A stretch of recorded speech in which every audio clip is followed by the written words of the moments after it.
조선 중종시대 함흥지역에 명나라 사신들이 압록강만 건너면 제일 먼저 물었던 게 뭔지 아십니까? 그 여자 아직 살아있어? 도대체 어떤 여자이기에 중국 사신들이 이토록 찾아 헤맸을까요? 그녀의 이름은 일편단심. 하지만 이건 본명이 아니었습니다. 명나라 최고의 문장가 공용경. 그가 함흥에 머물 때 한 기생을 만나게 됩니다. 그녀의 미모도 뛰어났지만 공용경이 정말 감동한 건 따로 있었죠. 너의 마음은 변치 않는 붉은 마음과 같구나. 변하지 않는 한 조각 붉은 마음. 그래서 지어준 이름이 바로 일편단심입니다. 공용경이 중국으로 돌아간 뒤 소문이 퍼졌습니다. 조선 함흥에 일편단심이라는 절세 가인이 있답니다. 이후 조선을 찾는 명나라 사신들은 함흥 근처만 오면 이렇게 물었습니다. 일편단심은 지금 어디 있어? 아직 건재하시오? 그녀는 존재만으로도 외교를 원활하게 만드는 조선의 자랑이었습니다. 하지만 진짜 놀라운 건 따로 있었습니다. 공용경이 떠난 뒤에도 그녀는 다른 누구에게도 마음을 주지 않았다고 합니다. 기생이면서도 절개를 지켰다. 그 시대 사람들이 가장 존중했던 건 바로 변하지 않는 진심이었습니다. 일편단심이라는 이름처럼 그녀는 끝까지 한 사람만을 그리워했죠. 신부는 기생이었지만 국경을 넘어 존경받았던 여인. 오늘날로 치면 국제적인 한류 스타였던 셈이죠. 600년이 지난 지금도 우리가 그녀를 기억하는 이유는 진짜 아름다움은 변하지 않는 마음에서 나온다는 걸 보여줬기 때문입니다. 여러분은 일편단심의 이야기 어떻게 생각하시나요? 댓글로 의견 남겨주시고 구독과 좋아요로 응원해주세요. 다음에도 잊혀진 역사 속 감동적인 이야기로 찾아뵙겠습니다. 논개가 혼자 외장 껴안고 남강에 뛰어내렸다고요? 틀렸습니다. 400년 동안 우리가 몰랐던 논개의 진짜 이야기 지금부터 공개합니다. 역사책이 숨긴 3가지 진실. 첫 번째, 논개는 원래 기생이 아니었습니다. 의기논개라고 배웠죠. 그런데 최근 발굴된 기록에 따르면 논개는 평범한 양민 출신이었어요. 임진왜란 때 진주성이 함락되면서 어쩔 수 없이 왜군의 놀이개가 됐고 그 과정에서 기생으로 위장한 겁니다. 왜요? 기생이어야 외장 가까이 갈 수 있으니까. 두 번째, 논개는 혼자 뛰어내리지 않았습니다. 당일 연회에 참석한 기생이 총 12명, 그중 4명이 논개와 함께 외장들을 껴안고 투신했다는 기록이 있어요. 그런데 왜 논개만 유명할까요? 이유는 간단합니다. 논개만 성공했거든요. 나머지 3기생은 물에 빠지기 직전 왜군들이 붙잡았고 그 자리에서 참수당했습니다. 역사는 성공한 한 명만 기억하죠. 세 번째, 논개가 죽기 직전 남긴 말. 진주 향토사 연구가들이 발굴한 동료 기생의 증언록에 따르면 논개는 뛰어내리기 직전 계야무라의 귀에 대고 이렇게 속삭였다고 합니다. 내 남편 최경회 장군을 기억하느냐? 오늘 내가 내 놈을 지옥으로 데려간다. 완벽한 복수였던 거예요. 감정적 폭발이 아니라 철저히 계획된 암살이었습니다. 논개의 진짜 이름 아세요? 주논개. 성희주 씨였다는 기록이 최근 발견됐습니다. 하지만 우린 400년 동안 그녀의 본명조차 모른 채 그저 의기논개로만 불렀죠. 더 충격적인 건 논개와 함께 투신한 3기생의 이름은 역사 어디에도 기록되지 않았다는 겁니다. 그녀들도 사랑하는 사람을 잃었을 텐데, 그녀들도 목숨 걸고 뛰어내렸을 텐데, 역사는 왜 한 명만 기억할까요? 진주 남강 의암바위에 가면 논개의 발자국이 새겨져 있다고 합니다. 하지만 그 옆에 이름 없는 3기생의 흔적은 아무것도 남아있지 않아요. 우리가 몰랐던 역사, 잊혀진 사람들의 이야기, 역사의 뒷면이 궁금하시다면 지금 구독 버튼 눌러주세요. 숨겨진 이야기 계속 들려드릴게요. 여자가 글을 잘 쓰면 죄가 되던 시대가 있었습니다. 사랑받고 싶어서 재능을 숨겨야 했던 여자. 울고 싶어도 울 수 없었던 여자. 조선 최고의 시인이었지만 가장 외로웠던 한 사람의 아내. 허난설헌. 오늘은 그 여자의 이야기를 들려드립니다. 허난설헌은 믿었습니다. 결혼만 하면 괜찮아질 거라고. 남편만큼은 내 마음을 알아줄 거라고. 하지만 남편은 그녀의 시를 읽지 않았습니다. 그녀의 마음도 끝내보지 않았습니다. 그가 본 건 단 하나뿐이었습니다. 내 아내가 나보다 뛰어나다. 남편은 그녀의 시를 찢었습니다. 그리고 불태웠습니다. 그 종이 위에는 시만 있던 게 아니었습니다. 외로움도 서러움도 나도 살고 싶다는 마음도 함께 타버렸습니다. 그날 이후 헌안서로는 말이 없어졌습니다. 조용해진 게 아니었습니다. 포기한 겁니다. 그녀는 아이를 낳았습니다. 그 아이에게 마지막 희망을 걸었습니다. 하지만 아이들은 차례로 세상을 떠났습니다. 아이를 묻고 돌아온 날 그녀는 울지 않았습니다. 왜냐하면 울어도 안아줄 사람이 없었기 때문입니다. 헌안서로는 끝내 말하지 못했습니다. 나도 힘들어. 나도 외로워. 나 좀 안아줘. 그 말 대신 시만 남겼습니다. 그리고 사람들은 그 시만 기억합니다. 그 여자가 얼마나 외로웠는지는 아무도 묻지 않았습니다. 헌안서로는 죽은 게 아닙니다. 사랑받지 못한 채 조용히 늙어간 우리 어머니들의 모습이었습니다. 이 이야기가 가슴에 남으셨다면 구독과 좋아요 부탁드립니다. 잊혀진 여인들의 이야기 계속 들려드리겠습니다. 한 남자가 자기 할머니 앞에서 여인들을 때려 죽이고 그 시신을 젓갈처럼 담갔습니다. 믿기 힘드시죠? 하지만 이건 조선왕조 실록에 기록된 진짜 역사입니다. 조선 10대 왕 연산군의 이야기입니다. 모든 비극은 한 조각 천에서 시작됐습니다. 즉위 10년째 되던 해, 연산군은 평생 알지 못했던 진실을 마주합니다. 어머니 윤 씨가 입었던 붉은 소매, 사약을 마실 때 피가 묻은 그 옷감이 그의 손에 쥐어진 거죠. 그날 아들은 괴물이 되기로 결심합니다. 1504년 갑자사화가 시작됩니다. 연산군은 어머니를 모함했던 후궁들을 직접 몽둥이로 때려 죽였습니다.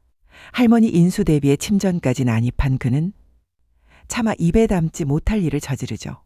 실록의 기록, 시체를 토막내어 젓갈처럼 담가 산과 들에 뿌렸다.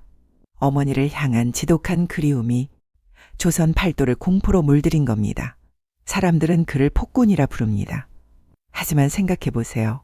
평생 어머니가 그리웠던 한 아이가 진실을 알았을 때 느꼈을 배신감을, 만약 그가 조금만 더 따뜻한 사랑을 받고 자랐다면, 만약 누군가 그의 상처를 보듬어 줬다면 역사는 달라졌을까요? 사랑받지 못한 아이는 사랑하는 법을 배우지 못합니다. 그리고 때론 괴물이 되어버리죠.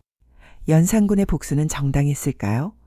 아니면 단지 너무 늦게 터진 하나의 울음이었을까요? 여러분의 생각이 궁금합니다. 댓글로 의견 남겨주시고요. 구독과 좋아요는 여러분의 따뜻한 마음을 제게 전하는 방법이겠죠? 다음에도 더 흥미로운 역사 이야기로 찾아뵙겠습니다. 조선시대 최고 명문가의 며느리였던 여인이 스스로 창기가 되겠다고 선언합니다. 그것도 복수를 위해서요. 도대체 이 여인에게 무슨 일이 있었던 걸까요? 그녀의 이름은 유감동, 당대 명문가 출신으로 현감 최중기의 아내였습니다. 그런 그녀에게 어느 날 끔찍한 일이 벌어집니다. 도적대가 집에 침입했고 유감동은 그들에게 끔찍한 폭행을 당했습니다. 하지만 남편의 반응은 충격적이었습니다. 내 아내가 더럽혀졌다며 위로는커녕 바로 이혼장을 던진 겁니다. 친정마저 그녀를 외면했습니다. 피해자인 그녀가 오히려 죄인 취급을 받게 된 거죠. 나를 버린 그들에게 똑같이 돌려주겠다. 갈 곳 잃고 명예도 잃은 유감동. 하지만 그녀는 무너지지 않았습니다. 오히려 이렇게 생각했죠. 그래, 너희가 나를 더럽다 했지? 그럼 내가 정말로 너희의 위선을 더럽혀주겠어. 도덕을 외치는 너희야말로 위선자다. 그녀의 선택은 파격적이었습니다. 스스로 기녀가 되어 한양의 고위 관료들을 찾아다닌 겁니다. 그리고 말했죠. 나를 버린 세상이라면 나도 그 세상의 도덕을 짓밟겠다. 그녀의 치마폭에는 당대 최고 권력자들이 줄줄이 엮여 들어갔습니다. 정승 판서는 물론이고 왕족인 종친까지. 무려 40여 명의 남자들이 그녀와 관계를 맺었습니다. 결국 이 사실이 조정에 알려지면서 조선 팔도가 발칵 뒤집혔습니다. 유교 도덕을 외치던 고위 관료들이 한 기녀와 사통했다는 사실에 나라 전체가 충격에 빠진 거죠. 하지만 결말은 더 씁쓸했습니다. 조사가 시작되었지만 놀랍게도 대부분의 남자들은 가벼운 처벌이나 무죄로 풀려났습니다. 오직 유감독만이 유배형을 선고받았죠. 내가 죄인이라면 너희는 성자인가? 유감독은 유배지로 떠나며 이렇게 말했다고 합니다. 내가 죄인이라면 나와 함께했던 너희는 성자란 말인가? 위선적인 조선 사대부 사회를 향한 그녀의 마지막 일침이었습니다. 그녀는 요부였을까? 아니면 시대의 희생양이었을까? 유감동의 타락은 욕망이었을까요? 아니면 자신을 버린 위선적인 세상을 향한 가장 처절한 복수였을까요? 여러분은 어떻게 생각하시나요? 공감하셨다면 좋아요와 구독 부탁드려요. 역사 속 숨겨진 인간 드라마. 더 보고 싶으시다면 구독과 좋아요 부탁드립니다. 너무 고귀해서 이름조차 남지 못한 여자. 조선시대에 한 여자가 있었습니다. 기생이었지만 누구도 그녀의 이름을 적지 못했습니다. 아름다워서? 아닙니다. 문제를 일으켜서? 그것도 아닙니다. 너무 고결해서 감히 기록할 수 없었던 여자. 사람들은 그녀를 운평이라 불렀습니다. 운평은 기생이었지만 기생답지 않았습니다. 술자리에서 웃음을 팔지 않았고 교태 부리는 법을 몰랐으며 옷차림은 화려하지 않았고 걸음걸이는 양반 교수보다 조용했습니다. 눈빛은 이상할 정도로 단정했다고 합니다. 선비들은 그녀 앞에서 시를 읊다가 끝내 붓을 내려놓았다고 전해집니다. 이 여인을 글로 남기는 건 오히려 누가 될 것 같다. 그래서 그녀의 이름은 적히지 않았습니다. 그녀의 얼굴도 남지 않았습니다. 이상하지 않습니까? 황진이는 기록되고 논계는 역사에 남고 수많은 기생들의 이름이 실록에 새겨진 조선에서 너무 고귀하다는 이유로 아무것도 남지 않은 여자가 있었습니다. 양반 부인보다 단정했고 선비보다 말이 적었으며 기생이면서도 누구의 소유가 되길 거부했던 여자. 조선은 그녀를 기록하지 않는 방식으로 조용히 지워버렸습니다. 세월이 흘러 지금 수많은 기생의 이름은 남았지만 운평은 전설로만 전해집니다. 실명도 없고 생물년도 없고 단 한 줄의 말만 남았습니다. 그 기생은 너무 고결했다. 어쩌면 그녀는 잊힌 것이 아니라 감히 기록할 수 없었던 사람이었는지도 모릅니다. 기생이 너무 고귀하면 역사는 곤란해졌으니까요. 지금 이 순간에도 이름 없이 살다간 누군가의 인생이 그렇게 조용히 남아있을 겁니다. 역사가 지운 이야기들, 우리가 다시 기억하겠습니다. 구독과 좋아요로 잊힌 이야기를 함께 불러주세요.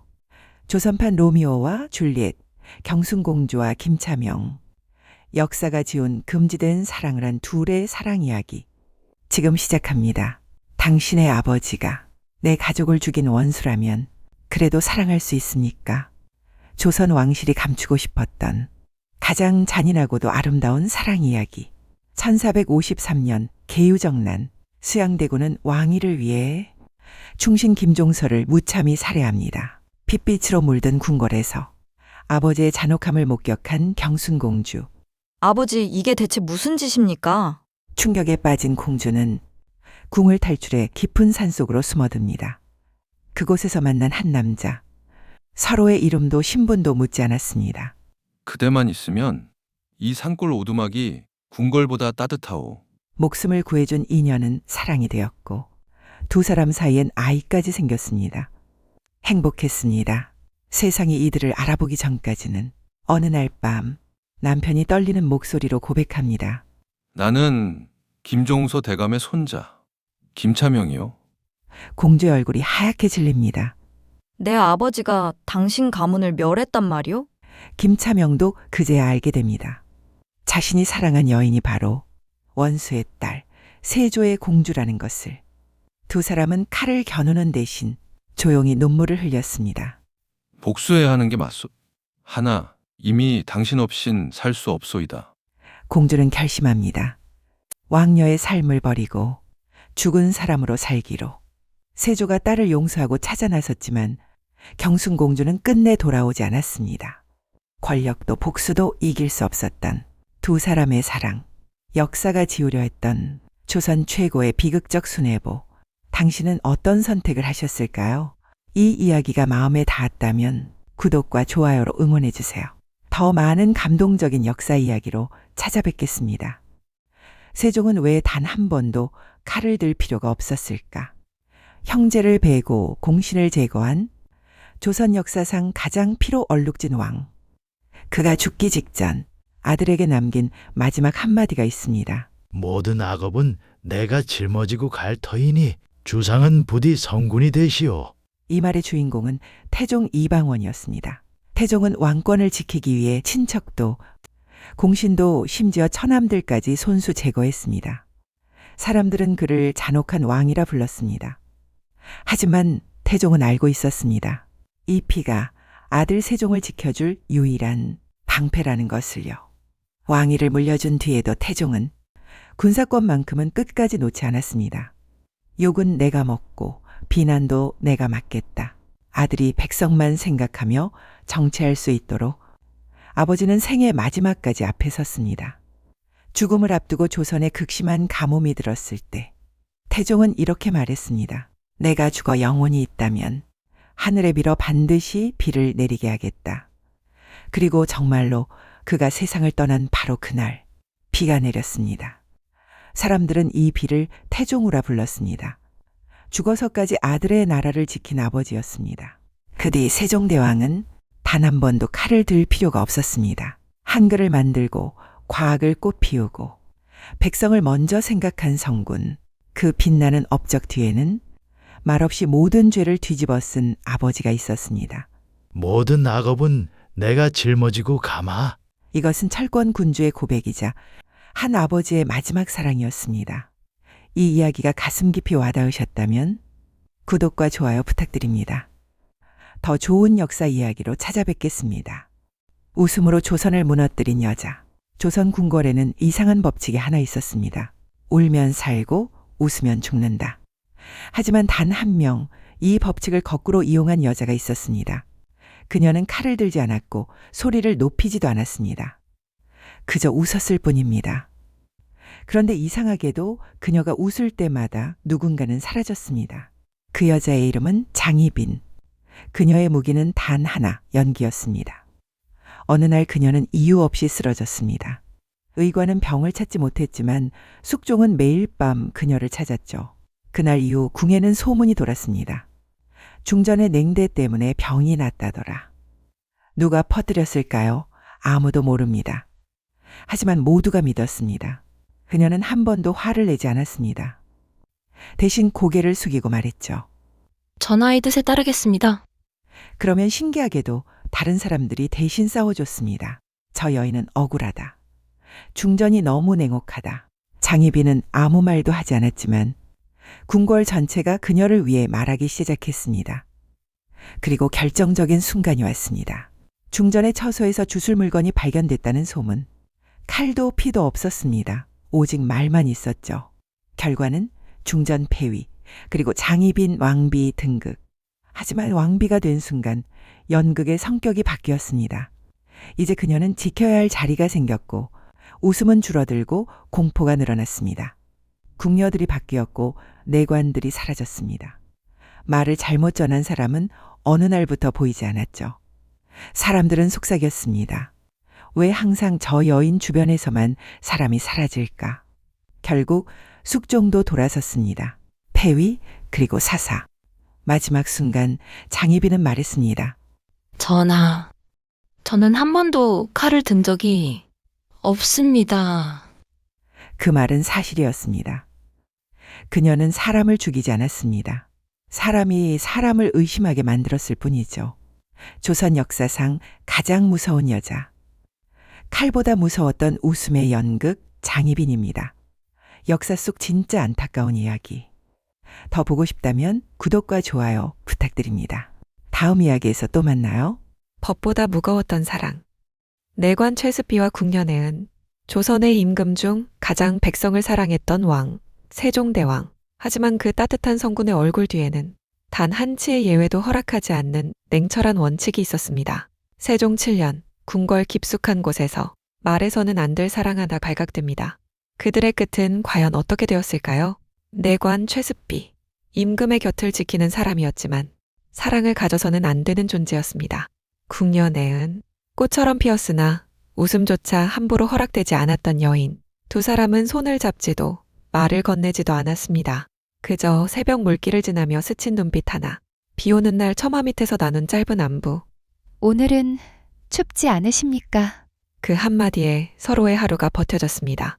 하지만 궁궐은 사람의 마음보다 훨씬 많은 눈과 귀를 가진 곳이었습니다. 어느 날 두 사람이 몰래 주고받던 쪽지 하나가 상궁의 손에 들어갑니다. 서로를 연모하였다. 그 죄목 하나로 궁의 법도는 움직이기 시작했습니다. 세종은 밤새 기록을 살폈다고 전해집니다. 한 번도 흔들린 적 없던 법 앞에서 처음으로 펜을 오래 내려놓았다고 합니다. 법을 무너뜨리면 궁이 무너진다. 아무리 가엾어도 아무리 안타까워도 임금은 예외를 만들 수 없었습니다. 최습비는 궁에서 내쳐지고 내은은 혹독한 벌을 받은 뒤 기록에서 사라집니다. 두 사람이 그 후 다시 만났는지 끝내 이별했는지는 아무도 모릅니다. 세종은 훗날 이렇게 말했다 전해집니다. 내 마음도 함께 벌을 받았다. 사랑은 죄가 아니었으나 자리가 시대가 허락하지 않았습니다. 오늘날 우리는 마음만큼은 자유롭기를. 이 이야기가 가슴에 와닿으셨다면 좋아요와 구독 부탁드립니다. 다음 이야기도 기다려주세요. 여러분, 사랑하는 사람을 위해 얼마나 기다릴 수 있으신가요? 1년, 10년, 1457년, 조선 18살 왕비가 있었습니다. 청계천 영도교위에서 그녀는 귀양 가는 어린 남편의 손을 놓아야 했습니다. 날이 부디 살아 돌아오소서. 그것이 마지막이었습니다.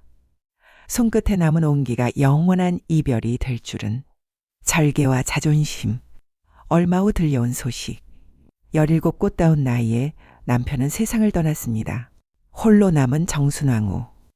세조는 그녀에게 쌀과 비단을 보냈습니다. 하지만 왕후는 단호히 거절했습니다. 남편을 죽인 이의 자비는 받지 않겠습니다. 동대문 밖 산기슭, 초라한 초막 한 칸. 왕후는 헝겊에 자줏빛 물을 들이며 스스로 생계를 꾸렸습니다. 귀한 몸으로 태어났지만 자존심만큼은 누구에게도 꺾이지 않았습니다. 64년의 눈물. 그리고 매일 아침 눈이 오나 비가 오나 왕후는 산봉우리에 올랐습니다. 동쪽을 바라보며 남편이 잠든 영월을 향해 목 놓아 울었습니다.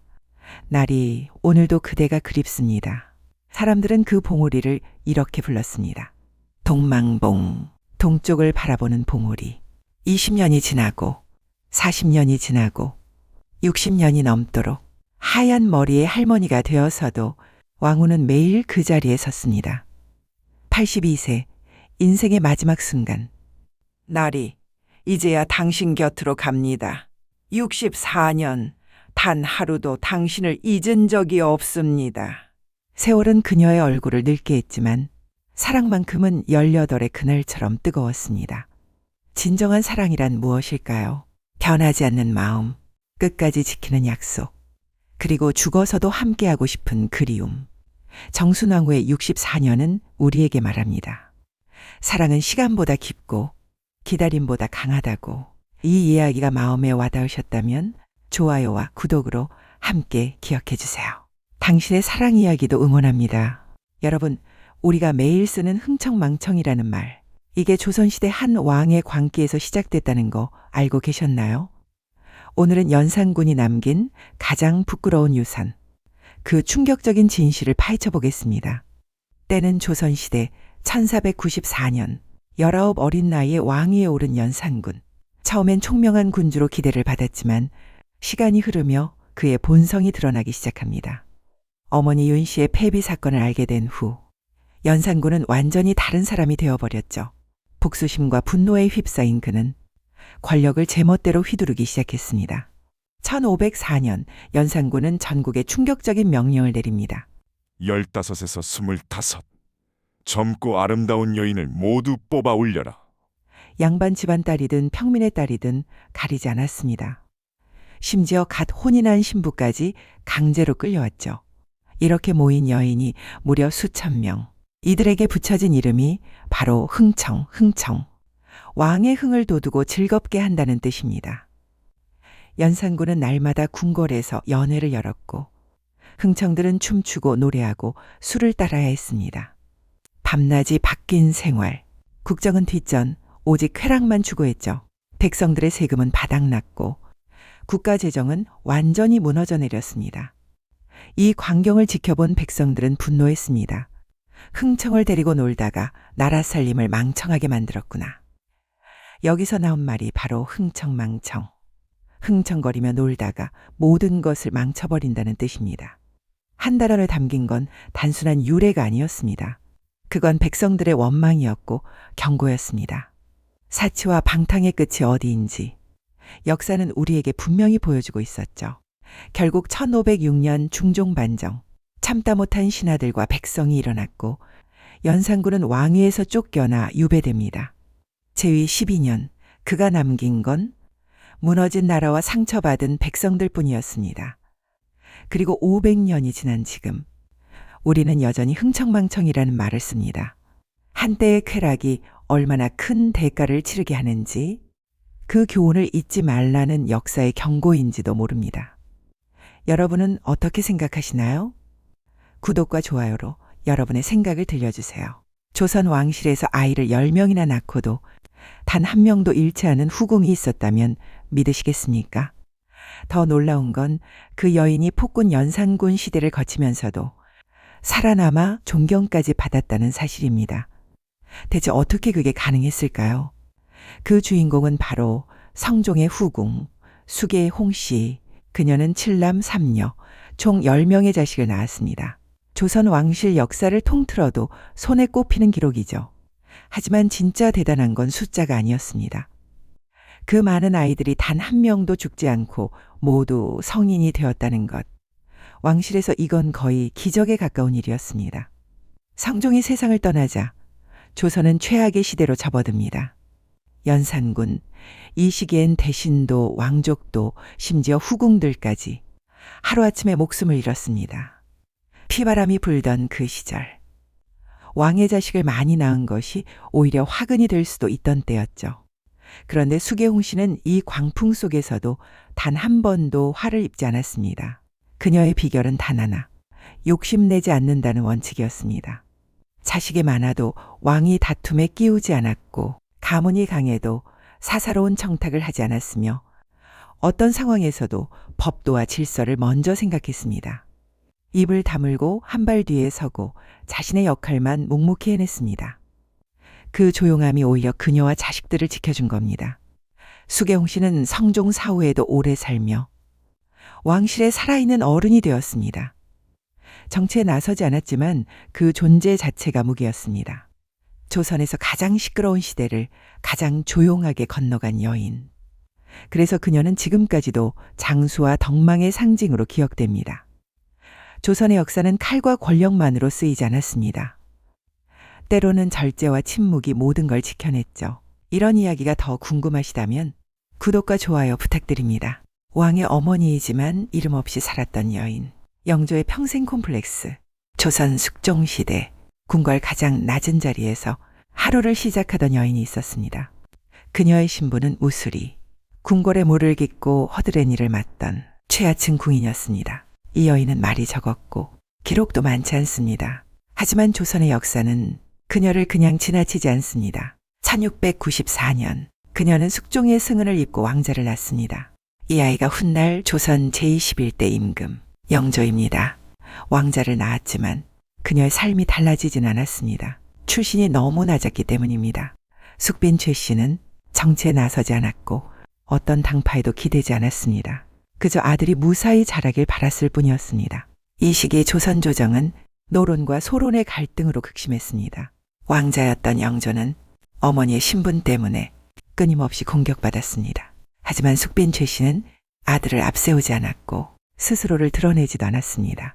기록에 남은 그녀의 모습은 항상 조용하고 신중하며 검소한 여인이었습니다. 1718년 숙빈 최 씨는 병으로 세상을 떠납니다. 그때 영조는 아직 왕이 아니었습니다. 화려한 장례도 없었고 정치적인 보호도 없었습니다. 그녀의 죽음은 조용히 기록한 줄로 남습니다. 그로부터 몇 해 뒤 아들은 왕이 됩니다. 영조는 즉위 후 법과 예를 누구보다 엄격히 지켰고 자신의 출신 문제에 대해 평생 민감해했습니다. 역사학자들은 말합니다. 영조의 강한 자기절제와 집요한 통치는 어머니 숙빈 최 씨의 조용한 삶에서 비롯되었다고. 그녀는 권력을 남기지 않았고 이름을 앞세우지도 않았습니다. 하지만 조선의 한 왕은 그녀의 침묵과 인내 위에서 자랐습니다. 가장 낮은 자리에서 조선을 움직인 어머니. 숙빈 최 씨의 삶은 소리 없는 역사였습니다. 이런 이야기가 마음에 남으셨다면 구독과 좋아요로 함께 해주세요.